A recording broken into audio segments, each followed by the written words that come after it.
You're in the same room, but something feels off. The conversations are shorter, the touches are fewer, and the silence is heavier. It's not a fight, it's not anger, it's a kind of absence, even when they're right there next to you. This is detachment, and it's one of the most confusing things you can experience in a relationship. It doesn't happen overnight. At first, it's subtle. They start replying with, "I'm fine," instead of opening up. The long talks you used to have? They get replaced with surface-level exchanges, like you're sharing space, not lives. Then comes the physical detachment. Less intimacy, fewer moments of closeness, like there's an invisible wall between you.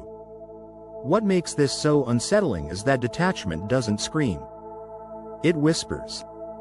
You might not even realize it's happening until it's already settled in. But let's go deeper. What causes this? Detachment isn't always about falling out of love. Sometimes, it's about emotional overwhelm. One partner might be dealing with stress, past trauma, or feelings they don't know how to express.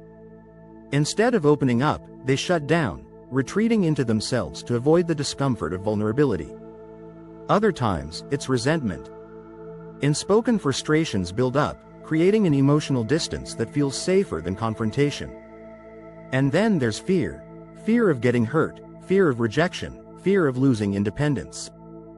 Detachment can be a shield, protecting someone from the risk of pain, but it also locks out the possibility of connection. What does it feel like to be on the receiving end? It's like standing in the rain with no umbrella. You're drenched in confusion, wondering what you did wrong, replaying moments in your head, trying to find where the disconnect began. And the worst part? You can't fix what isn't being said. So, how do you deal with detachment? It starts with noticing. The absence of emotion is still a form of communication. It's saying, something's not right. Instead of pointing fingers, ask questions. Instead of assuming the worst, create space for honesty. But here's the hard truth. Not all detachment can be repaired. Sometimes, it's the beginning of the end, a slow unraveling of something that once felt unbreakable. Other times, it's a wake-up call, a chance to address what's broken before it's too late. Detachment in a relationship is like a warning light on the dashboard of a car. Ignore it, and you risk a breakdown. Pay attention to it, and it could lead to repair, understanding, and even growth. So, what does detachment look like in your life? Are you the one pulling away, or are you the one feeling left behind?